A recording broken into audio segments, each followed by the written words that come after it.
Hello, and welcome back to another episode of Briggs and Co., where we are leaving average for Joe. This week, I brought on Felicia Chiapetta. She chatted with me about growing up in Toronto and studying the Royal Conservatory of Music, earning a degree in psychology, neuroscience, and behaviour, while simultaneously paving her way in the commercial dance industry.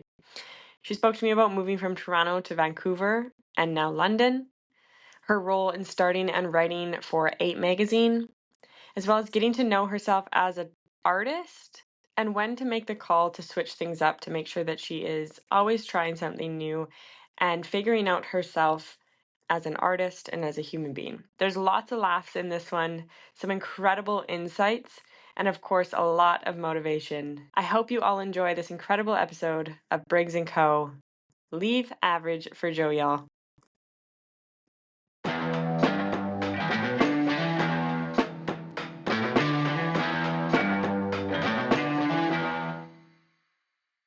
Hi, how are you? It's been so long. I know. The last time we saw each other, were we on set for Greece? Yeah. What a moment. What a moment. What a number to be a part of as well. Like, what a funny experience. Like, I literally just So remember, out of like, it. being in a line huddled, and you're just like, I'm cold. I'm so cold. Like, you were just but you were being so funny about it. You weren't complaining. You were just like everyone was kind of, I don't know. I just remember you making Down. me like, Like it was a night shoot. We were tired and yeah. cold. It was what, like 2 AM, 3 like, it was something crazy. Race against the sun. Yeah, yeah. Anyways, okay, great. So just for listeners that may or may not know, just introduce yourself, your name, where you're based out of, and what you kind of specialize in. Cool. Uh, I am Felicia Chiapetta. I am based out of London, UK right now. Originally from Toronto, spent some time in Vancouver as well, and now I am pursuing dance full time.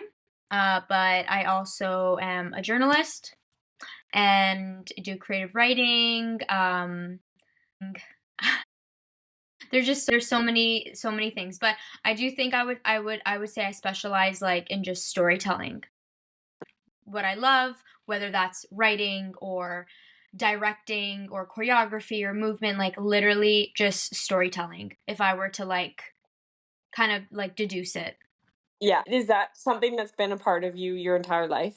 Yes, literally, I have the most vivid memories, and I'm sure every, like, dancer has this, where I'd be with my cousins at a cousin's house, and I would play, like, Dirty by Christina Aguilera, and I would make all of them watch me walk down there was this one cousin, he has this, like, massive, like, just, like, man's basement, whatever, right? So, like, pool table, bar, and I just remember, like, walking around that pool table and then walking on it and just like runway, and I would make every single one of my cousins watch, and then we would do shows, and I would like choreograph everything, and it was just like everything was a story, everything was like Yeah. has to be a show, A production.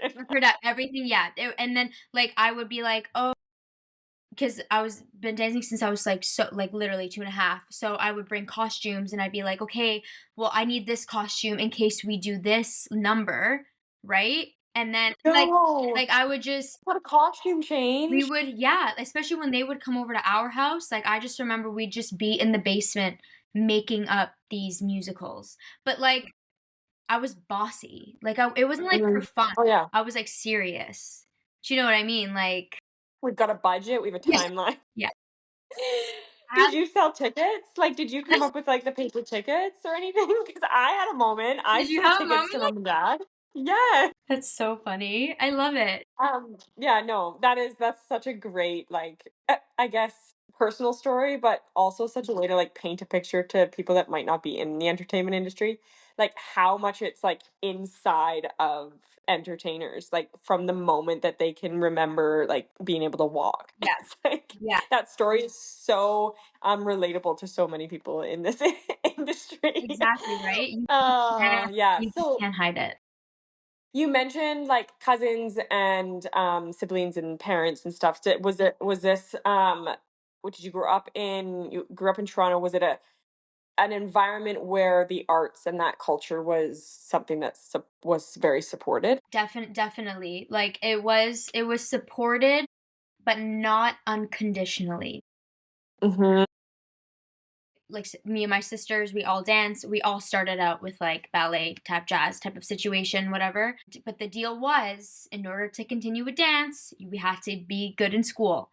And then I also play piano, just like as a hobby. But I grew up like in the Royal Conservatory, so I grew up with exams, listening exams, playing exams, writing exams, and like my dad would say, if you don't do good on these piano exams, you're not doing dance. So like because I think they saw that I loved it so much, but it was like conditionally supported. But and then at the end of the day, they installed like an entire dance studio in our basement. So obviously they were like they had their bluff a little bit and it would go down. Like, do you know what I mean? Like you obviously love that we do this, and they my mom has like just literally come out to every single performance that you can think of that she could have been there for. So, and even my dad too when he could make it, but like, yeah, conditional. It was so exactly, exactly. And when you, just for listeners that might not know, the Royal Conservatory, can you just briefly explain what that is? And Yeah. yeah, Yeah, it's just the I guess a standardized testing method for musicians or people wanting to learn music. So there's like piano, violin, and so instead of just like going to someone and maybe not, it's just standardized. So it's kind of like, oh, I guess you guys don't have like EQAO in Ontario. Anyways, so it's just a standardized test, and as long as you can do it at any school that says that we have teachers who can teach the RCM, Royal yeah. Conservatory Music, yeah, the RCM, then yeah, so I went, I think there's like 8 levels, like 8 grades, and I think my mom played, so I was like trying to get up to grade 8, but I think maybe I only did up to 6 or 7. But Mm, yeah, so that that's was cool. that. Yeah. Okay, great. And then so from that young age, you obviously knew that the arts was going to be in your life. You were very much an artist, and that was becoming perhaps your identity. And stop me if I'm No, not at all. overstepping, but did you then start to come up with goals, dreams, visualize like a career out of this? Or were you somebody that was just like, yeah, this is fun, like let's do that, let's see what tomorrow brings Mhm. me, what today brings me? Like what was your sort of mindset at that like kind of grade 10 to grade 12 age? Yeah, that's a crucial time period in a dancer's life because one, I've met dancers that didn't even start until they were like 18. And then other times, you're in that pocket if you're a studio dancer. Do I continue? Do I go to school for dance? Or does it just become a hobby and this was a great moment? So it's just such a crucial age. Do you know what I mean? Like especially growing up in a studio where in a studio it's also a business, so you just feel different pressures. It's expensive and blah blah blah. But I would say that around that time period, it was probably actually I was starting to get into freestyle. So I Mm, was learning different things about myself in terms of like being an artist, but at the same time, I never, I think, saw it as a career yet until like I started to express myself more in dance around that time.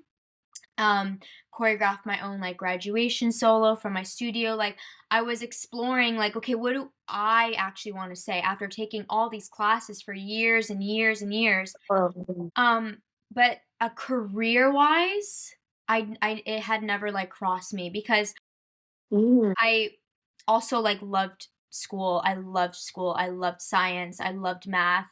So I was like, "Well, obviously, I'm gonna go to school for, like, math and science," right? Like, I'm not gonna go to school for dance. Like, I already know what I wanna say as an artist. I thought I knew as an artist, I thought I knew everything. I thought I knew yeah. everything. I did all the jumps in the nouveaux and all the major a triple threat. I did all of those, and I was like, I did it. I know what I want to say. I'm going to say it and I'm going to do my school. Like that's literally the mentality I had.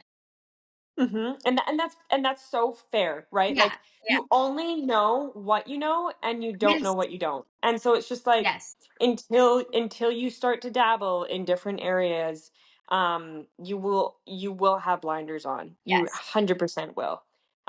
So then talk to me about when you started to realize kind of, hey, hang on. Hang Maybe I don't know everything that I want to know. Yeah, yeah. Yeah, Yeah. so then it's so funny because I know exact moments that this has happened in my life. And I think it was the age, not I think, I do know. It was when I was like 21. I was either 20 or 21 years old. I went to university for something super science heavy. I didn't dance for my first year of university because I was like, well, I'm a student. But I was, again, still freestyling, expressing myself, expressing what I was going through, and, I got involved just kind of coincidentally with this hip hop team. I auditioned, I got in, and it was just, like, all these people who were like me who love dance, but also love school, and are pursuing both as a student right now. So it was, like, pre-professional hip hop program, and every year it was so lovely. We would write these intentions for ourselves. And I remember one year, and then we like can share them if we want. And one year I was like, guys, it was my third year. It was my third year of university. I said, guys, when I get out of here, I'm going to pursue this professionally. And everyone was like, "Woo." Even me, I was like, I said it out loud. And I didn't know what that meant. I didn't have a dream job per se in mind. Had no idea that film and TV was even a thing. Like literally, I was just like, guys, I'm going to pursue this like as a career. Like I'm going to make money off of this. And were you in Toronto or was this Vancouver? This was Toronto. So I went to school to if anyone from Toronto, McMaster, so it's just outside of this big city. But that is I remember like setting that goal for myself like at that age. And did that excite you, make you nervous? Did it did it apply pressure because you said it out loud? Like Right. what was that sort of feeling for you? I think it didn't put pressure on me because I was still a student and I knew and I like honestly loved what I studied. So I never felt this pressure of doing it. I just kind of enjoyed it. And I loved that I had this really beautiful, naive, and open mentality because I would love to get back to that. but but I feel like it more excited me because it really altered the way I took class and I felt like I was more efficient in the classes that I took because it was a bigger thing for me to take now a master class. I had to take the 44 bus from Hamilton to get into Toronto and then take Tatiana Parker's master class and treat it as an audition. You know what I mean? Like I just had this mentality, no, I want to get better. I want to get better. If I'm going to do this, like I want to get better. Like during my HOCO, like my last homecoming of my graduating year, I stopped it early to go take Jerome Esplana's class at like another studio. Like my mom literally picked me up from homecoming after I like partied. I went to go take these classes because I was like, Mommy, I have to take these classes. Like these are working choreographers. You do not understand. Yeah. And she was like, okay. She like drove up to Hamilton. She's like, let's go. Picked me up, went to go take class, and then plopped me at like a club or something later. Like I was just it would just made sense to me. Like Also that's like the grind. You know what I mean? That's the hustle. That's the right. mentality that I absolutely adored when I first sort of stepped into that post kind of high school pre-professional world. Is like there isn't really a straight path to it in the dance industry. It is Sure. so subjective and Yeah. so up to you to be the instigator of it that if you don't take full control and if you don't take the initiatives, the things aren't going to fall on your lap, like into your lap. You know what I mean? This is just such a good example of you understanding sort of that it's in your hands. If you want to do something, then you have to take control. Meanwhile, you are also pursuing a science degree. Mhm. What did you major in? Yeah, Anything? I did the program was psychology, neuroscience, and behavior, and I fell just, like, in love with, like, learning about just, like, human behavior, but, like, what is, like, chemically happening. That really fascinated me. So, I was doing, like, my thesis, I was working in a lab. I was so invested in school, but then I also was, like, so invested in dance. I don't know how I did that. I really don't know, but I was I want to be you when I grow no, up. Oh my. I don't. We can swap. We can absolutely swap. God, we are our worst critics. Yeah. So then, okay, did you graduate from that program or did you full stop halt because you found a passion in dance? No, I graduated from the program and, again, I didn't really still have a root of, like, how do I make money? How do I still had no idea how to even start.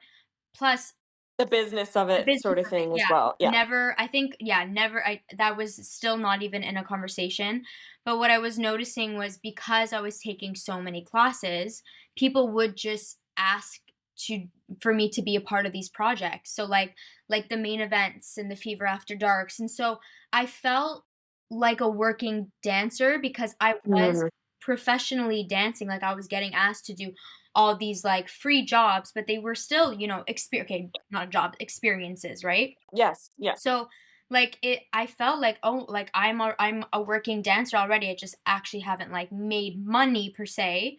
Um, uh, what did you yeah, anyway, so that's what was happening throughout school, and I definitely wanted to graduate because I really liked my thesis topic, I was still so invested, so I just had this, like, kind of good balance of it all. Mm. Um I would almost argue that perhaps you finding something that was completely different, Yes.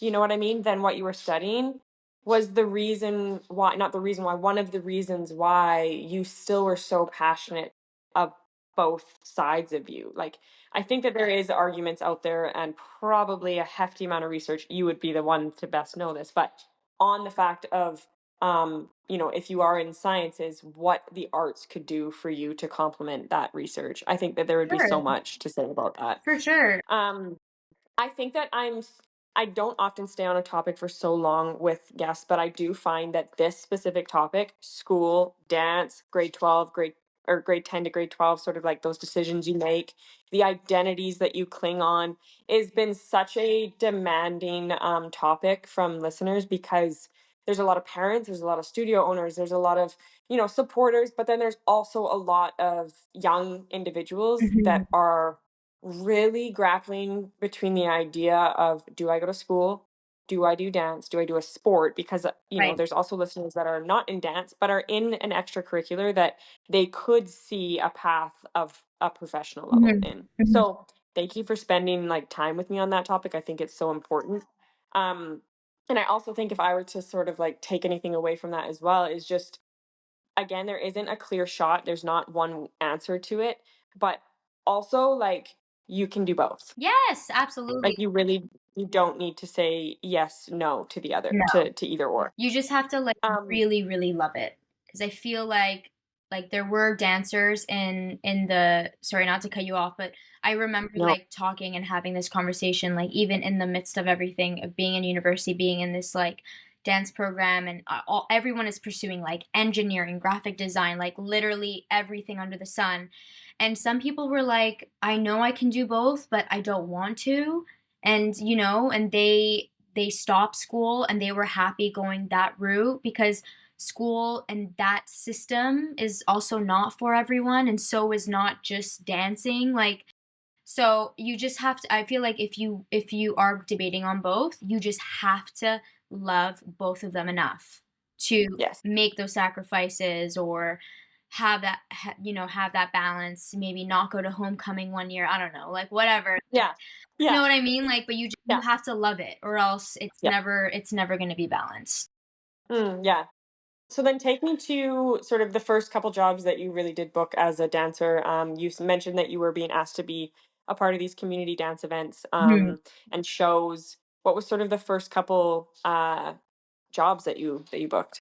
So my first job was Disney Zombies, which is a crazy first job to have, and I'm very lucky that I got that experience. Very spoiled. Coming right out of COVID, there's like no work for anyone in the performing arts. I remember emailing like DaCosta, being like, "Hey, I think I'm ready to get signed," or I'm not. I'm ready to get signed. I'm ready to put my foot forward and be like, I don't want to just be a community dancer. Like I really do want to see where, like, what can I do with this. And just through, again, making those connections, like one of the assistant choreographers was like a good friend's sister, so you just like know people. So even though I wasn't working up until like 2021, I had made so many connections that I was never like random in the room because people already knew me from all the community Right. things. So that was my Yeah. first job, and that was great. Made so much money. I was like, great, I'm moving to Vancouver and pursuing my master's Rich. because I can afford it, you know? So that helped me get to Vancouver to do my master's. And then from then on, I was now seeking film and TV as well, but I also had no expectations because of school. I was like, we're just going to see what it is. I literally had no expectations, or even like I didn't know the history of Vancouver with film and TV. So I was like, fuck, like maybe I'm not going to have as much work. And then I think the next thing after that was like, it might have been Greece. It might have been Greece, or it was something. Yeah, I think it was Greece, which is crazy. I filmed Greece during an internship that I was doing. And That's what I also want to chat with you about because you did become like, even though you didn't spend so many years in Vancouver in that area, you were such a like great human being first before dancer, before these titles, that your ability to make the connections in the dance community there was just so good. You were able to I think like almost get I think a lot of people, and this is a sidebar, but I think what stops a lot of people is their ego or their assumptions about themselves already, and yeah. they don't want to look weird or look dumb by entering into these new communities or classes or whatever it is, and their ego is the thing that stops them. And I feel like observing you from afar, which sounds kind of creepy, but like also just working with you as well. You do not give a crap about like titles, about what people have done already, who they might be. You don't like build up those walls and then get insecure. You genuinely just approach things with like fresh set of eyes and enter into rooms sort of the same. So you people can bank on you and people like working with you. So I think that that's something to say about why you were able to get to Vancouver and then book stuff Mhm. as well. Yeah. Oh, thank you. Those I are really nice yeah, words. 100%. Oh, it's so true.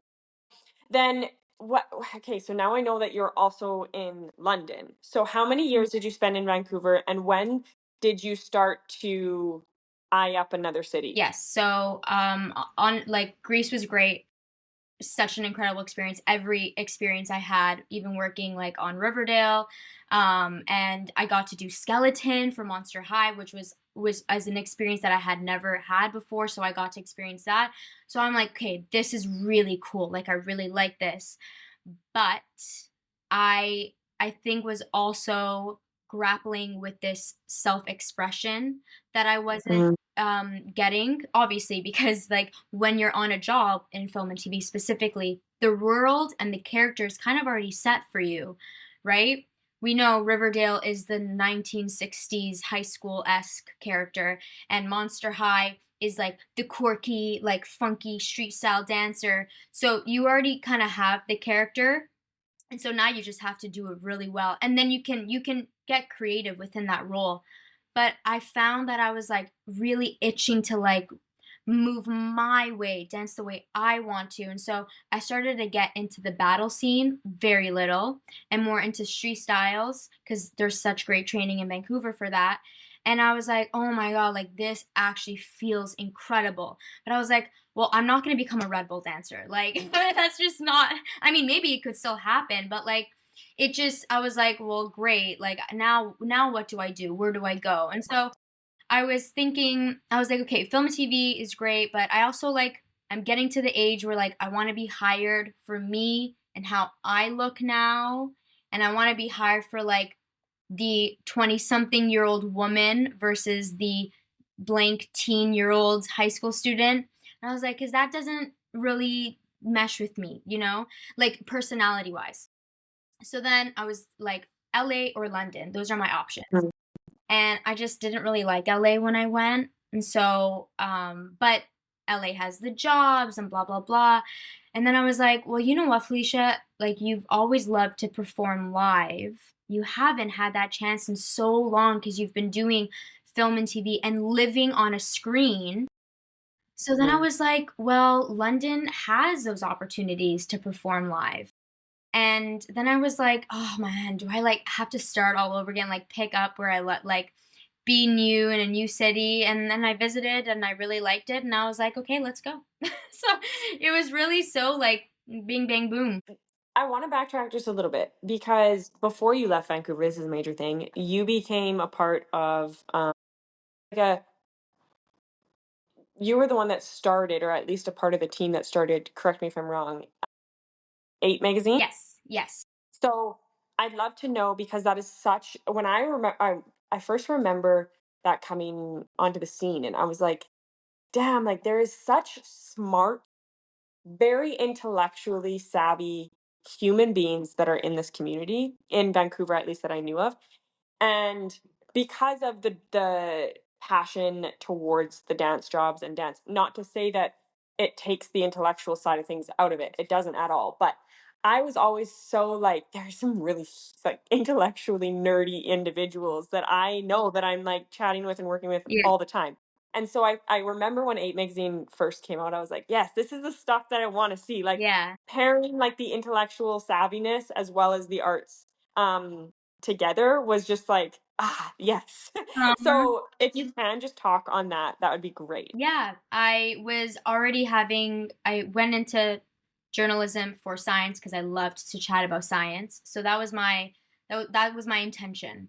And I had zero intention of becoming like a dance or an artistic writer, creative writer, because I love things that are black and white, and I that's why I love science. So I was like, arts is too it's too gray for me. It's too gray. And then I was like, oh, I actually don't like like writing about science. And I felt just so Vancouver's community, I felt like really embraced me. So like to hear your observations of me being in the community means so much because I felt that from the community. And I just was like, we should be valued more. And then was like talking to like Cora. I remember talking to Cora, one coffee like thing we had. And I was like, Cora, I want to combine journalism and dance. But I was like, I don't know how. And then literally like a couple months later, Joe is like, "Hey, I think I have this idea to do a magazine and I know you're in journalism school. Would you want to hop on?" And I was like, "Who is listening to me right now? Is this a prank?"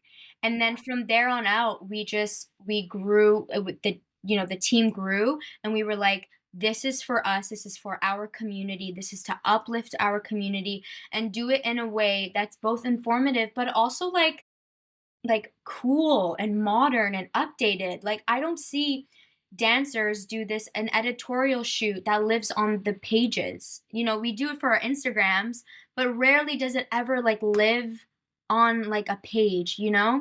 So Yes. and then I was just so passionate about like human first stories because yes, we're all dancers, but we all also have those experiences where it's hard for us to connect because maybe you only see these people when you're in class. How many actual like strong connections do you feel in the industry? And like we have all these questions. How do you make it?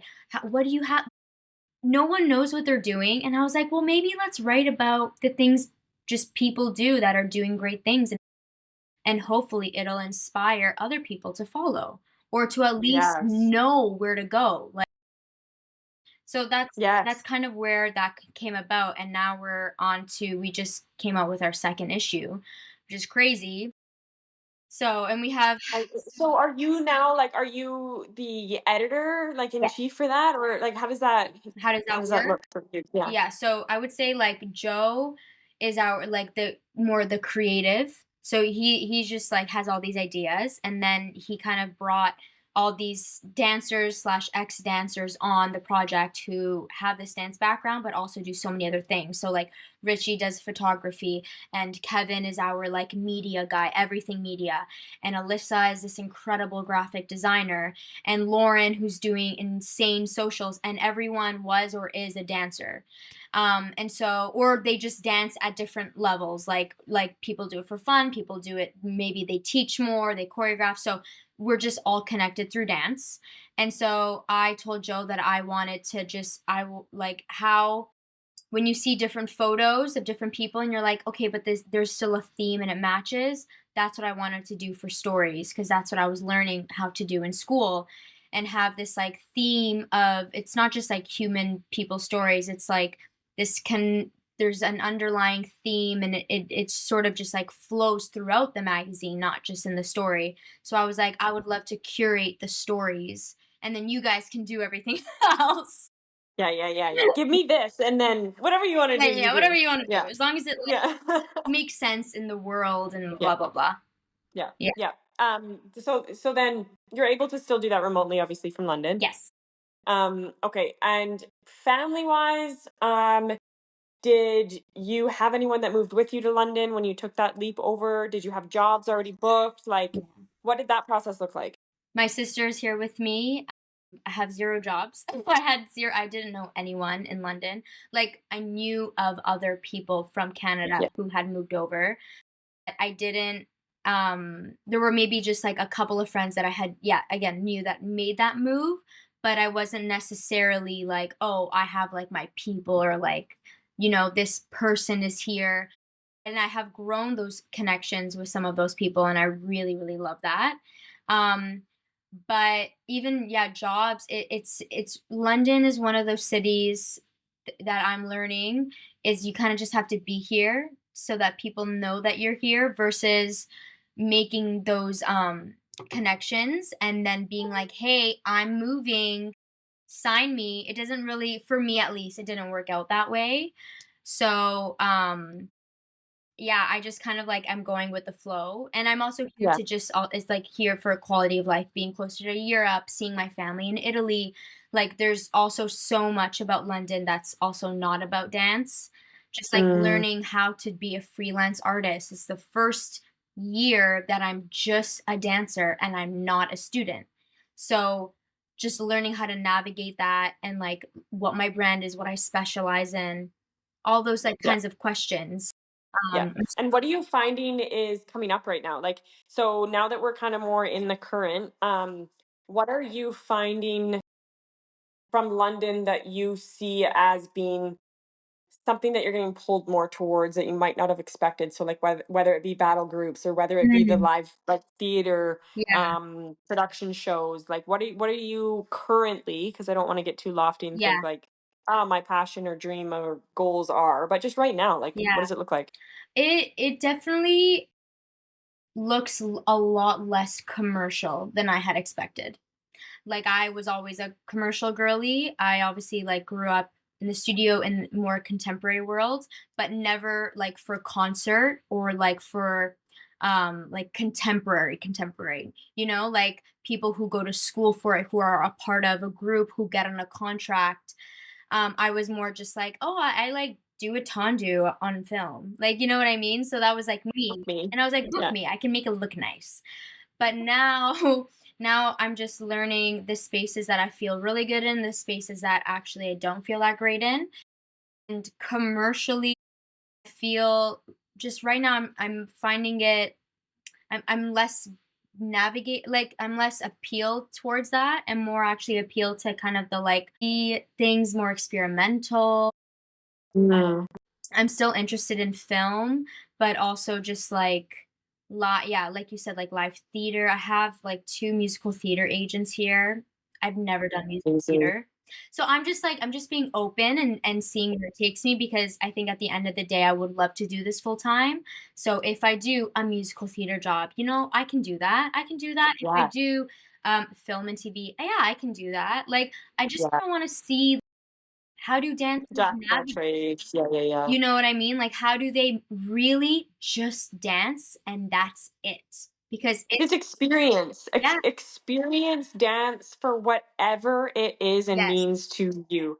I do think that it is important that you at least know of the segments and the pockets of the art form, because then that way you can, like you're doing, sort of start to get a feel of what feels right, what feels natural, yeah, and what doesn't. Because I think that it is important to understand the type of artist you are eventually after you've tasted a little bit of the things that you wanted to try, because until you start to identify, I do think that a risk, there's a chance that you might be in the wrong area of the art form, and that might be why you say it's not for me, because there's a world where it is for you. You're not in the space that meshes well with you. So I think you're also like a perfect case study, if you will, on the fact that like you've tried so many things at such a young age, and you've started to really come into your skin and figure out what is more calling you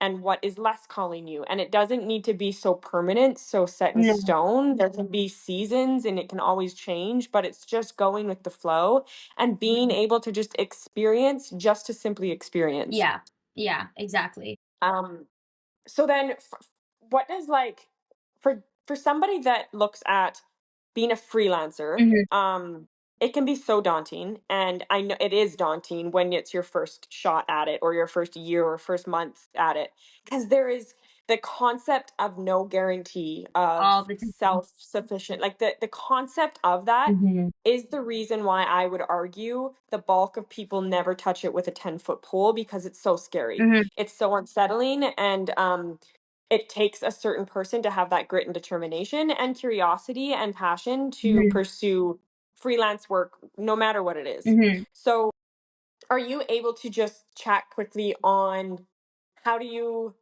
balance it? Are you somebody that, water off a duck's back, not think too deeply into things, not stress over stuff?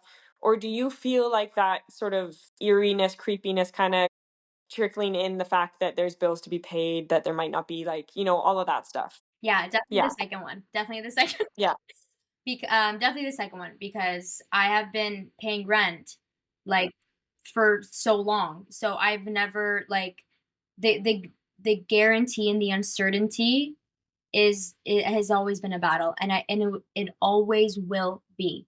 And if you are someone who is decently good at multitasking, like I work at a cafe right now, and whenever I have the opportunity, I will go on the casting websites and put myself forward on the days that maybe there's a shoot that aligns with me and that I don't work, or if it does, "Oh, I'm sick or I get it switched." You just kind of like make it work. Now it's different for everyone. I know people who have moved to London, they enter one agency and then they book their dream role. But it depends on so many other things outside of your control. Just learning I'm extremely short, and that's not a good thing in the Mm, commercial world. In the studio, I loved it. It meant I was always going to be center. Like I was always going to be yes, in the front 100%. Point. because Yeah. exactly, because I am the shortest in the room. Now, I don't even get looked at for the job because the casting will be must be 5'9". I'm like, "Girl, who is Yeah. 5'9" and can, Right. dance that way?" And there are actually a lot of amazing, very tall dancers, you know? But You're like, "Oh, shit." yeah, exactly, right? So it's like there are things that are outside of my control. I'm probably never going to go on tour with Dua Lipa because her dancers are at least 5'7" and higher. I'm like, okay, maybe I'll do a music video, maybe there'll be a little cameo, but I don't Yeah. think that that actual job is for me, and that's okay because you don't. That's the thing. You just never know what's actually for you unless you're just being you. Like you can step into any room, whether it's a singing lesson and another extracurricular that is so outside. It could be you busting tables, being a hostess. But as long as you're being yourself, there will be people who are attracted to you that will help you to get to where you want to go. And that's I think the craziest thing because in especially in London, you just never know who you're gonna meet. My sister works at a pub. She has met more choreographers on a night out than I have ever met and actually had a conversation with, no matter how many classes I take. Like, and that's just her because she has fun at her work, she enjoys the ambiance, and that's her. So I just think that, like, I don't even know what question you asked. Now I just feel like I'm No, venting. it's But, like, how you balance it all and how yeah. you look at it. Is it something that you frickin' stress over and it eats you up 24/7, or can you have it, do you start to look at it in the way that you just described as like be you, and you truthfully you think that there is opportunities that come your way, but only if you really are your true authentic self. Yeah, and that also counts for online, being yourself online, making sure the photos you post or the videos you post, like if you're someone who choreographs, like what songs you like to listen to, choreograph to songs you actually enjoy. If you like someone's class and you're not there in person, learn it off video. Like I feel like you can it's more even though social media is very controversial and can be used very inappropriately and mental health and everything, that's all real, but at the same time if you're also just being you on the app, then I don't know, there shouldn't be like those opportunities will still find you there as well, so Yes. Yes. Yep. yeah. It's patience and it's time, but it does happen 100%. Um, I want to ask sort of like random, sort of off the beaten path questions that don't really always make sense for the dance world, but I love chatting with my guests about sort of thoughts on different types of topics. So, with your extensive background in like education and university and your studies, like, is there a world where you see yourself pursuing the master's degree that you took? And I'm so personally interested in science. I just never pursued it with my education. Um, can you speak to like if you see a world where you dance and then pursue your sciences, or are you seeing yourself only as a dancer right now and that's kind of where Yeah. you want to end?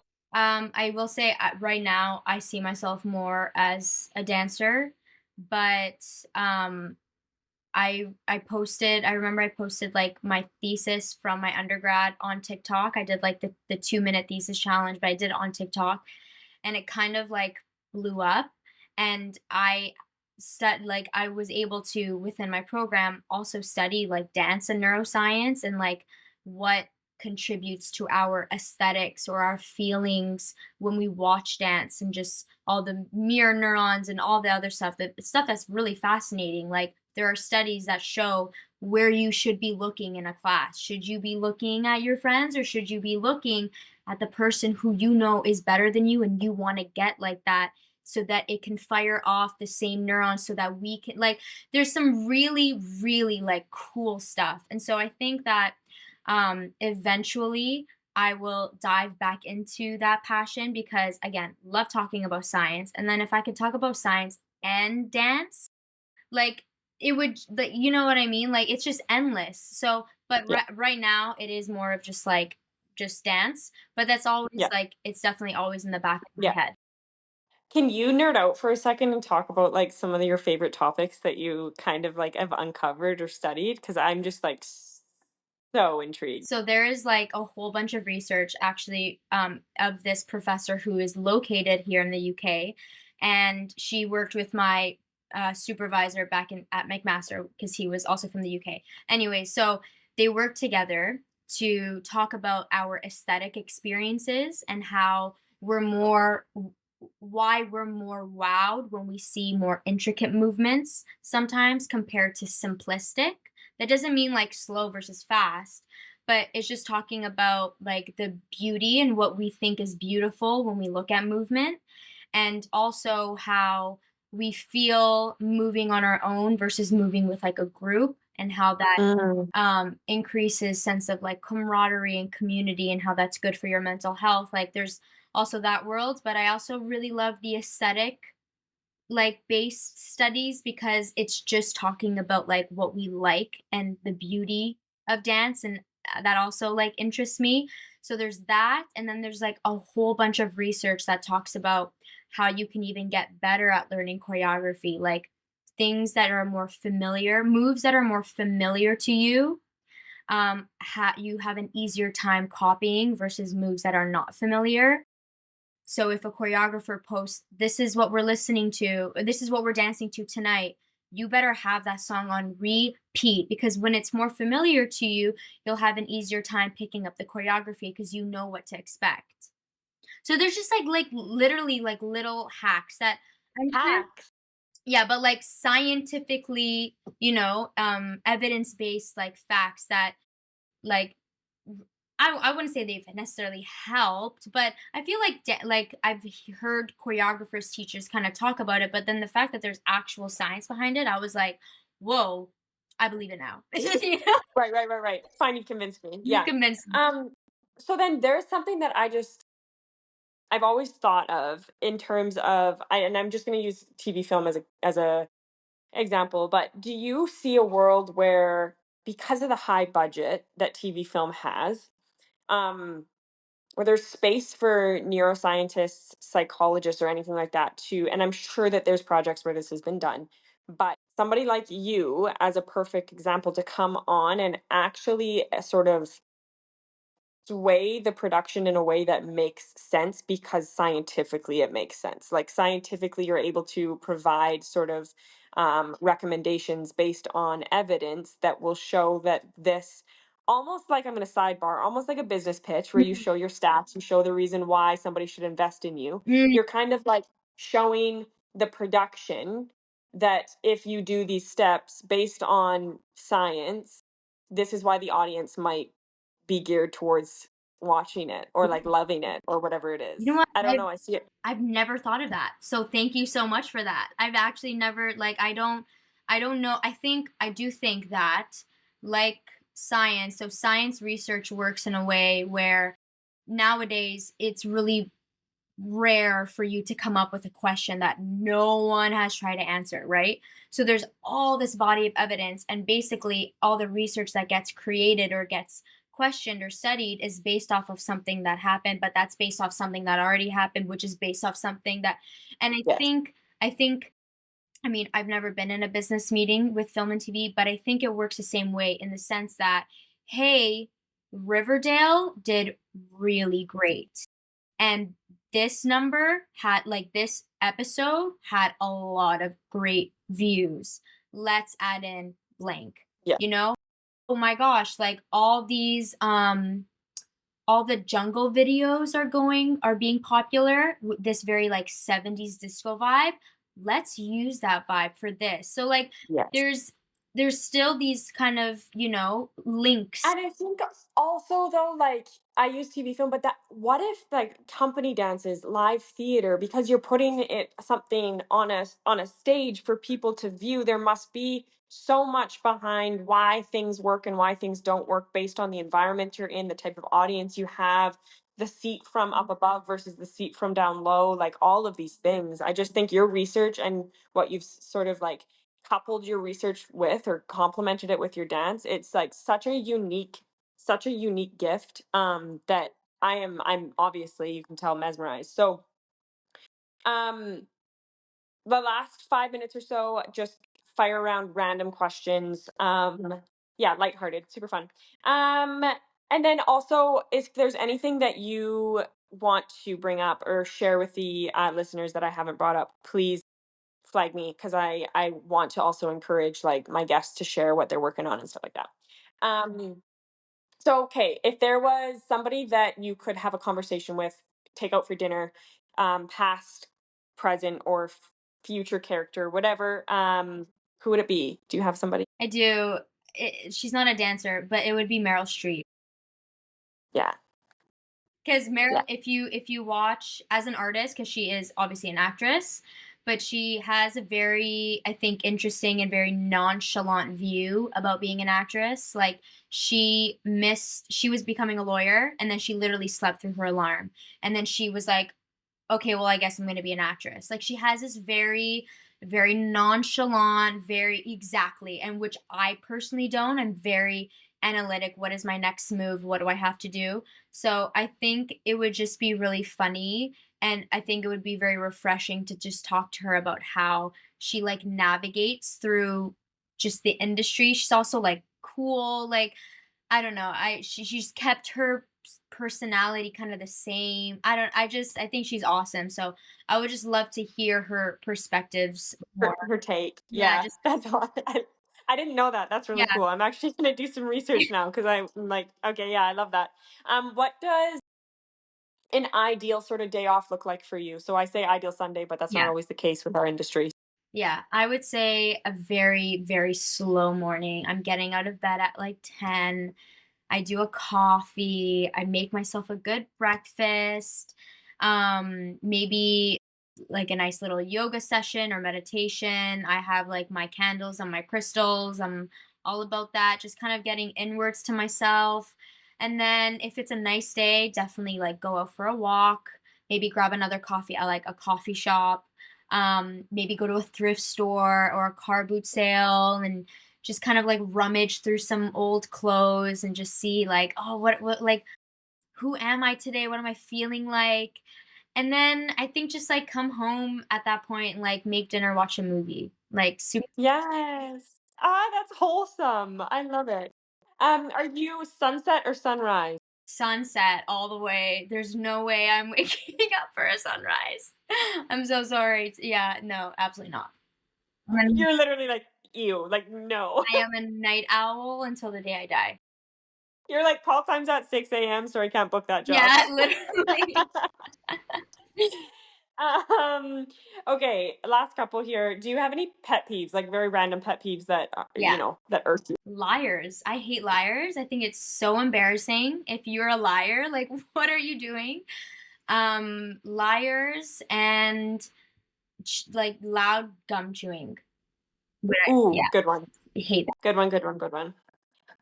What would be I guess you've spoken to the fact that you're closer to, Europe now or in Europe now, so you're closer to family, but is there a spot on the planet that you feel like you will situate yourself eventually, like permanently and actually live in? Or do you dream of that or anything like that? Not to put any pressure on it, but No. Yeah, definitely Europe, like definitely Italy. I would love to have a place in Italy. But I do see myself like getting or at least maybe having a family or doing the whole settling down in Vancouver. yeah. Think that I love Oh, BC. Like I really really enjoyed it and the whole like western identity but also being so in touch with nature. Like I actually really enjoyed that. And I could definitely see myself like maybe having a place and just like yeah, I don't know, somewhere in Squamish. I love Squamish so much. Um, totally, but totally. I did live in Korea for like just under a year, so I think I would love to go back there. When did you live in Korea? We didn't even talk about that. I had a small like gap year in between my undergrad, and so when I was done my undergrad, I was like, I'm not done going to school, but I'm not done being a student, but I'm done with school now. So my mom's a teacher. She said a lot of people do like a gap year teaching English somewhere else, like all over the world. And maybe you can pick somewhere that also has good dance training. So I just chose the furthest place from Toronto, which was a 15-hour flight to South Korea. And I danced, I trained, I taught, I performed, I like was completely immersed in this beautiful community. And I just like really, really found myself in South Korea. Like I loved it as a dancer too. So I would love to go back there. Love to go back there. Oh my Yeah. gosh. Just give me chills. Your life already so far. Ah. Okay, last question. If there was one personality trait that you could gift to the entire world, what would it be? Laughter, being funny. Being funny is awesome. Yeah, I agree with I mean, you. I think I'm funny, but I Yeah. yeah, like everyone should just be funny in their own way. It's not that serious. No, and it can solve so much of our problems. I truly do think that. I agree. All right. Well, that was such a absolute pleasure of mine. Selfishly, I got to dive into some of the nerdier stuff, some of the artsier stuff, and then just some of the like lighthearted chat with you. So thank you for taking the time. I also apologize for the Oh my god, complexity and bookiness. Like, it's literally so fine. I was free. It ended up working out. It's okay, I good. just ended up continuing on with my movie last night. So literally, it is so fine. I was like, that's fine. If we just don't do it today, we'll do it another day. Like, so Oh, chill. Like, don't worry about it. okay, good. Because my heart sank, and I was like, no, I hate when people somehow take advantage of somebody's time. So I No, really do literally, appreciate it. it's so fine. And I was so Okay. happy to be part of this. Thank you so much for asking me. I'm like seriously so honored. Yes, absolutely. My pleasure. And I know that the audience listeners, no matter if they're in this industry or not, will fall in love with this episode. So thank you. Spriggs, it was so good talking to you as well. Congratulations on this. I like can't wait. I can't wait to see it flourish even more. So thank you Thank so you. much. Thank you. All right. Take care. Bye. Bye. That's a wrap on another episode of Briggs and Co., where we are leaving average for Joe. I hope you all enjoyed that episode. Hopefully, you pulled some inspiration, motivation, maybe a couple hacks, tools, and tricks along the way. If you liked the episode, please give it a share with friends and family, just out into the universe. I would really appreciate it because that's the only way this show will grow. If you have any questions, comments, or recommendations on guests that I should bring on, please message me at Briggs underscore and underscore co underscore, or send me an email, admin at briggsandco.ca. So much love to you all. Take care of yourselves. Ciao for now.